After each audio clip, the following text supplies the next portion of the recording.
Hello friends, I am Suman Kaushik. Welcome to Magical Studies. We have already discussed about some tests. MMPI we have already discussed, that is the inventory we have already discussed, and Torrance test of creativity we also have discussed. But today we are going to discuss Rorschach ink blot test. Let's start with the test. This is the test which was devised by Hermann Rorschach in 1921. ये जो test था ये बनाया गया था हरमन रॉस्चा ने in 1921 में इसको बनाया गया था and it is the multi dimensional instrument. ये एक ऐसी डिवाइस है या एक ऐसा इंस्ट्रूमेंट हम इसको कह सकते हैं जिससे हम पर्सनैलिटी को मेजर करते हैं. और ये जो पर्सनैलिटी को जो मेजर किया जाता है ताकि उसके डिफरेंट डायमेंशंस या डिफरेंट एस्पेक्ट्स जो क्या पर्सनैलिटी के क्या क्या पहलू हो सकते हैं उसको मेजर करने के लिए ये डिवाइस बनाया गया.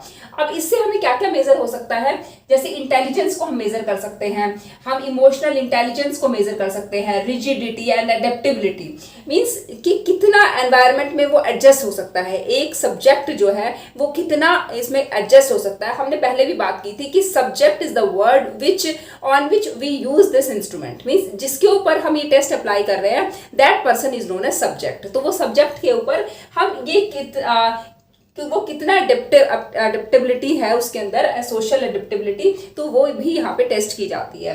And the imaginative ability means उसके अंदर कितनी जो है वो इमेजिनेटिव एबिलिटी है, कितना सोच सकता है, कितने गहराई से सोच सकता है, और कितनी क्रिएटिविटी है मीन्स उसके अंदर कितनी सृजनात्मकता है, कितना नयापन है उसके अंदर, ओरिजिनली कितना सोच सकता है. एक तो कुछ चीज़ें होती हैं जो कि पहले से ही लोग सोच चुके हैं, बता चुके हैं उनके बारे में, या कुछ नया सोच सकता है. तो ये सब जो चीज़ें हैं इस टेस्ट में हम टेस्ट को चेक करेंगे.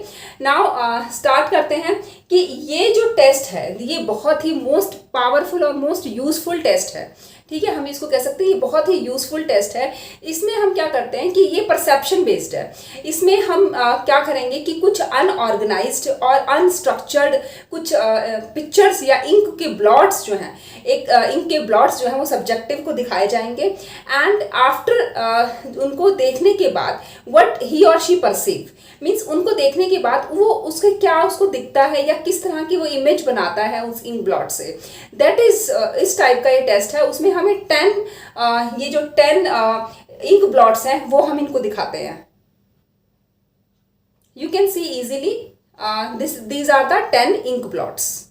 Now we start how we administer this test. For the administration we take 10 cards. We take 10 cards and these 10 cards 5 are black and white, 5 cards are black and white, and 5 are colored, and 5 are colored cards. And हम अब ये 10 के 10 card अपने subject को जब दिखाते हैं तो वो जो सब्जेक्ट होता है वो किस तरह से रिएक्ट करेगा वो हमें एडमिनिस्ट्रेशन के बाद हमें इंटरप्रिटेशन और स्कोरिंग जब हम करेंगे तब हम समझेंगे. पहले हम बात करते हैं कि एडमिनिस्टर कैसे किया जाए, उसको कैसे हम कंडक्ट करें वो टेस्ट. तो सबसे पहले आप एक सब्जेक्ट को जो पर्सन है, जो इंडिविजुअल है जिसको टेस्ट करवाना है, वो इसको हम पहले सीटेड करेंगे, उसको एक सीट देंगे. आफ्टर सिटिंग उसके बाद हमारे जो 10 कार्ड्स हैं हम वो 10 कार्ड्स 1 बाय 1 उसको दिखाएंगे और उससे कहेंगे कि आप ये बताइए कि आपको इसमें क्या दिखाई दे रहा है या क्या आपको लग रहा है कि ये हो सकता है. ठीक है, तो हम ये पूछ सकते हैं कि आपको ये क्या दिख रहा है या क्या हो सकता है, ये फिगर जो है वो कैसी क्या लग रहा है, क्या हो सकता है ये. तो अब वो कितना भी टाइम जो है वो, ठीक है ना, टाइम जो है वो कितना भी वो ले सकता है. ठीक है, as much as time he wants to take he can. ठीक है, as much as time he can, उसका जितना मर्जी वो टाइम ले, और एज मैनी एज रिस्पॉन्सेज वो कितने भी रिस्पॉन्सेज भी दे सकता है. ठीक है, एज ही विशेस जितने भी उसको रिस्पॉन्सेज देने हैं उतने रिस्पॉन्सेज वो दे कि इसमें ये दिख रहा है, इसमें ये दिख रहा है. तो इस तरह से वो कितने भी रिस्पॉन्सेज दे सकता है और कितना भी टाइम यूज कर सकता है. बट इफ ही और शी गेट टायर्ड और बोर्ड, अगर वो उसको लगता है कि बहुत थकान वाला प्रोसेस है कुछ क्योंकि वो अनस्ट्रक्चर्ड फिगर्स हैं तो कई बार लगता है कि वो समझ नहीं आ रही होती, तो हो सकता है वो बोर फीलने लग जाए या फटीग हो जाए. तो after 5 cards, after showing after showing 5 cards, कि जब आपने 5 कार्ड दिखा दिए उसके बाद जो है आप उसको रेस्ट दे सकते हैं, ठीक है। Rest is given only after 5 cards, not before that, not after that. उससे ना तो पहले हमें रेस्ट देना है ना बाद में देना है। एंड टेस्ट सबसे बढ़िया होगा अगर आप सारे के सारे कार्ड्स एक ही बार में उसको दिखा देते हैं और वो एक ही बार में टेस्ट को कंप्लीट कर लेता है, ठीक है ना। तो इन वन सिटिंग हम कह सकते हैं, इन वन सिटिंग जो है अगर टेस्ट एडमिनिस्टर करवा सकते हैं then it will be fine and better test होगा वो, ठीक है। तो इस तरह से हमने उसके ऊपर एडमिनिस्टर किया। अब उसने क्या ऑब्जर्व किया, what he perceives from the ink blots, from the unorganised pictures, तो उसके हिसाब से हम कैसे स्कोरिंग और इंटरप्रिटेशन करेंगे। Now let's see that. For the scoring we will use the modern method of scoring and interpretation. In the modern method of scoring and interpretation, we will use the 4 factors, or the 4 factors we will use: location, determinants, content and originality. First of all, you see just this table, and you can see this is the table in which different types of factors are given. In the table you will see the 4 factors for the location, that is W, D, small d and S. And for the determinants you are observing that there are 4 things are there, 4 alphabets are there. For example, F, S, C and M. And likewise you will see in the content also, you will see H, A, AN and IN. And after that in the originality column you will see O and P. And now we try to understand ki how this works, how we can use this or what is it means. इनका मतलब क्या है इन alphabets का और कैसे हमें interpretation करनी है. Now try to understand that. In the table you will observe different types of alphabets were there and what they mean. Now we try to understand कि उनका मतलब क्या था. तो उनका जो मतलब था that is कि अगर हम लोकेशन वाइज अगर हम देखते हैं तो उसमें जो लोकेशन में W, capital D, small d and capital S, small s was given. तो W means whole pattern. If individual perceives a single card in a whole pattern or a whole image, then it means कि अगर उसने as a whole किसी चीज को perceive किया है या उसने ऐसा देखा है, उसको लगा है कि ये एक चीज है, दैट मीन्स उस जो पर्सनैलिटी है दैट इज इंटेलिजेंट पर्सनैलिटी, या उसका जो प्रोसेस है इंटेलिजेंटली सोचने का तरीका जो है वो इंटेलिजेंट है, ठीक है. और तो whole pattern shows the intelligence of a person.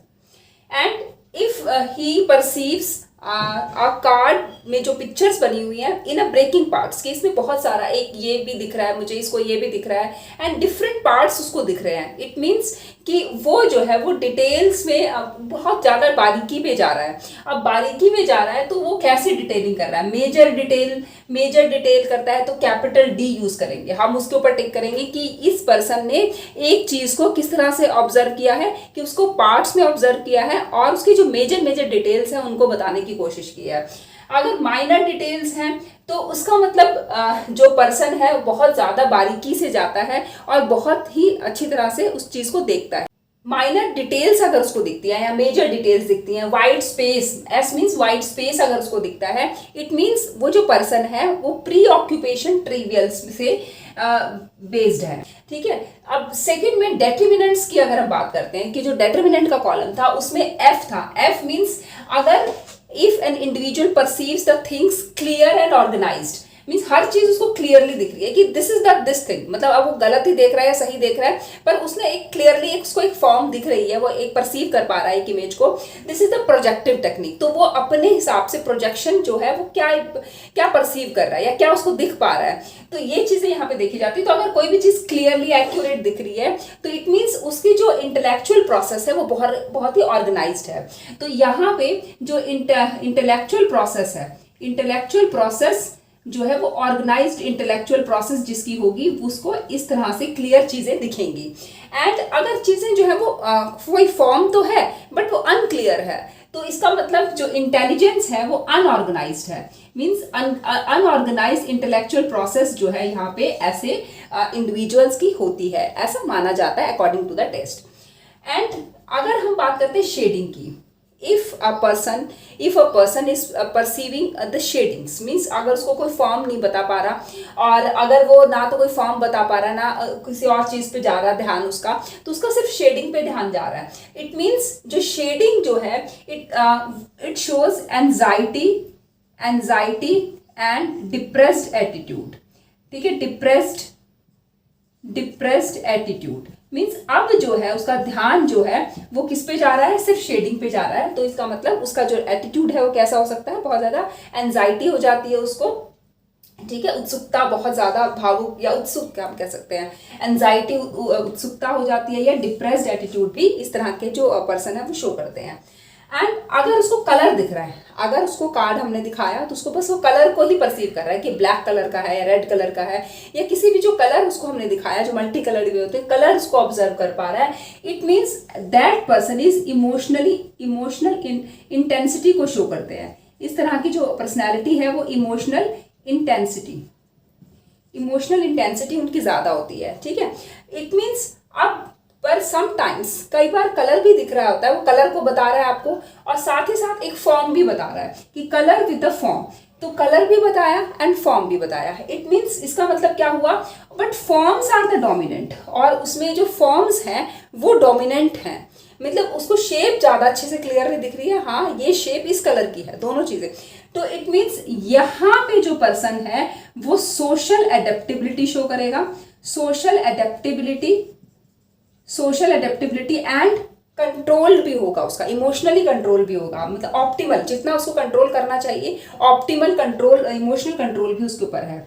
तो सोशल एडेप्टेबिलिटी है एंड इमोशनल कंट्रोल है, ऑप्टिमल इमोशनल कंट्रोल है, वो ऑप्टिमल है, मतलब जितना होना चाहिए बिल्कुल ऑप्टिमल है। ठीक है, ऑप्टिमल वर्ड इसके लिए यूज किया जाता है। अब हम बात करते हैं कि अगर उसको कलर तो दिख रहा है बट साथ में उसको फॉर्म्स भी दिख रही है, कलर और फॉर्म दिख रही है, इसमें भी दिख रही थी, बट यहाँ पे कलर जो है वो डोमिनेंट है। यहाँ पे उसको मतलब शेप तो समझ आ रही है बट वो कह रहा है कि नहीं मुझे रेड कलर ज्यादा एकदम से परसीव कर पा रहा हूं मैं। तो इस टाइप के जो पर्सनैलिटी होगी that is impulsive and egocentric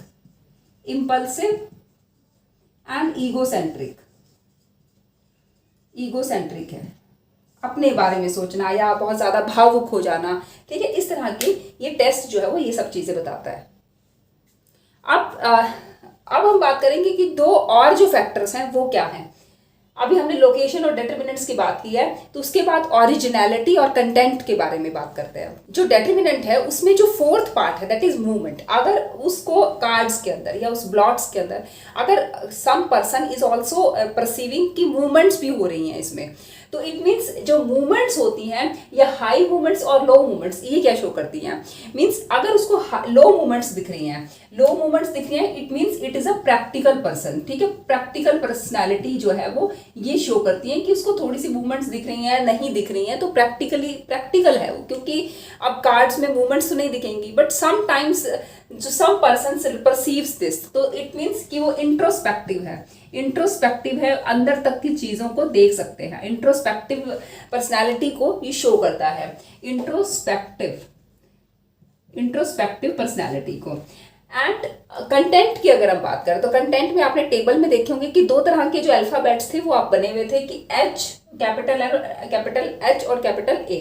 it means जो अगर ह्यूमन रिस्पॉन्स करता है, अगर उसमें लिखा हुआ है, अगर उसमें उसने परसीव किया कि एक ह्यूमन की आकृति मुझे दिख रही है या एक ह्यूमन का जो रिस्पॉन्स है, मतलब मुझे एक ह्यूमन दिख रहा है, एक इंसानों की आकृतियां दिख रही है, दैट मीन्स वो जो है वो पर्सनैलिटी जो है वो स्टेबल पर्सनैलिटी है, स्टेबल पर्सनैलिटी यहाँ पे मानी जाती है। बट अगर एनिमल्स के ज्यादा उसको दिख रहे हैं इट मीन्स वो जो पर्सनैलिटी है, मतलब काफी सारे, मतलब सिर्फ एक कार्ड को देख के नहीं, अगर बहुत सारे कार्डों का जो रिजल्ट होगा after that we will interpret कि ये पर्सनैलिटी कैसी है। तो अभी सिर्फ हम टिक कर रहे हैं कि अभी फर्स्ट कार्ड को देखा, ठीक है, इसमें आपने देखा होगा टेबल में कि इसमें 10 कार्ड्स हैं, तो सिर्फ अभी हमने करा क्या कि फर्स्ट कार्ड को देख के एक टिक कर दिया कि यहाँ पे इसको मूवमेंट्स दिखे, यहाँ पे इसको कलर दिखे, इस कार्ड में इसको ये दिखा, तो सिर्फ अभी हमने रिस्पॉन्सेस को टिक करना है। ठीक है, तो एनिमल रिस्पॉन्सेस अगर और जिस चीज की ज्यादा अधिकता हो जाती है after that we will interpret कि इस तरह की जो पर्सनैलिटी में इस तरह के करेक्टर्स ज़्यादा है, जहाँ पे ज़्यादा आपके सिग्नल्स आ जाते हैं कि जहाँ पे इस तरह का करेक्टर ज़्यादा शो कर रहा है, इट मीन्स फिर हम इंटरप्रेट कर सकते हैं कि उस तरह की करेक्टरिस्टिक्स या इस तरह के उसके अंदर बिहेवियर, ये इस तरह का बिहेवियर ज़्यादा शो करता है वो इंडिविजुअल। तो एनिमल रिस्पॉन्सेज मीन्स अनस्टेबल है, थोड़ी सी अनस्टेबिलिटी रहती है, अनस्टेबल पर्सनैलिटी को शो करता है। एंड ओरिजिनलिटी में मीन्स अगर O means high level of original responses, means बहुत सारे, मतलब ऐसे हमने कई बार होते हैं, बहुत सारे हमने टेस्ट करवाए, उसके अभी तक हमने ऐसा रिस्पॉन्स नहीं देखा कि जैसा एक इस पर्सन ने दिया, इस इंडिविजुअल ने, पर्टिकुलरली किसी भी इंडिविजुअल को हम देख सकते हैं कि इस टाइम पे सबसे नया रिस्पॉन्स मुझे मिला है। इट मीन्स ओरिजिनल रिस्पॉन्स की हम बात करते हैं, और यहाँ पे हम जो इंटेलिजेंस है वो भी ओरिजिनली, मतलब high intelligence, originally high intelligence की बात करते हैं, और यहाँ पे भी इंटेलिजेंट माना जाता है, ठीक है। पर इसमें जो है वो high percentage of popular response है, मतलब काफ़ी पॉपुलर रिस्पॉन्सेस की जैसी इंटेलिजेंस है, मतलब चीज़ों को परसीव वैसा ही कर पा रहे हैं जैसे बाकी लोग कर पा रहे थे। तो ये कॉमन, ये तो हो गई आपकी क्रिएटिव वाले रिस्पॉन्सेज या ओरिजिनल रिस्पॉन्सेज, और यहाँ पे ये हो गए पॉपुलर रिस्पॉन्सेज। तो पॉपुलर इंटेलिजेंस, ठीक है, इसको पॉपुलर इंटेलिजेंस ही बोला जाता है। तो इस तरह से हमने पूरे टेस्ट को किस तरह से एडमिनिस्टर करना है, कैसे हमें स्कोरिंग करनी है, कैसे उसका इंटरप्रेट करना है, हमने ये सीख लिया। अब इसकी जो रिलायबिलिटी की बात करते हैं, अगर हम इसकी रिलायबिलिटी की बात करें तो इसकी जो रिलायबिलिटी है वो क्या है, अभी हम बताते हैं कि रिलायबिलिटी जो है इसकी, अगर हम स्प्लिट हाफ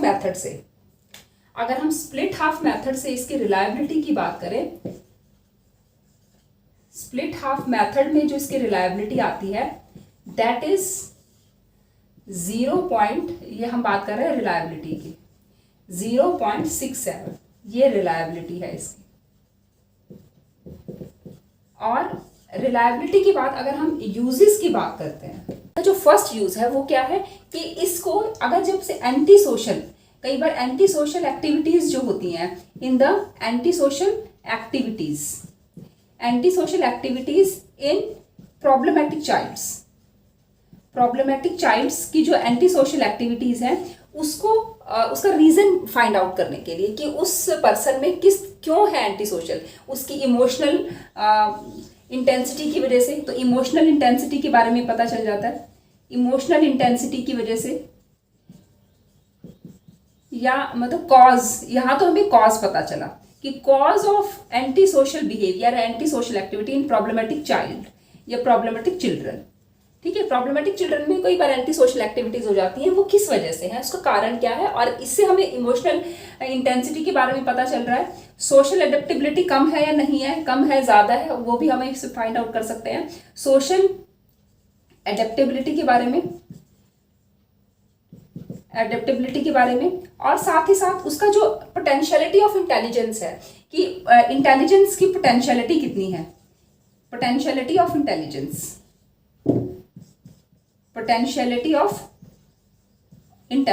तो मीन्स इंटेलिजेंस की जो पोटेंशियलिटी है वो कितनी है, तो उसको भी फाइंड आउट करने में ये जो टेस्ट है बहुत ही हेल्पफुल है। इसकी रिलायबिलिटी मैंने आपको बता दी। एंड इसके बाद हम बात करेंगे कि थीमेटिक एप्रिसिएशन टेस्ट क्या कहता है। आप मेरे साथ जुड़े रहिए, अगर आप चैनल पे नए हैं तो चैनल को सब्सक्राइब करिएगा और ज़्यादा से ज़्यादा वीडियो को शेयर कीजिएगा ताकि मैक्सिमम स्टूडेंट्स जो है वो इस वीडियो का फ़ायदा उठा सके। धन्यवाद।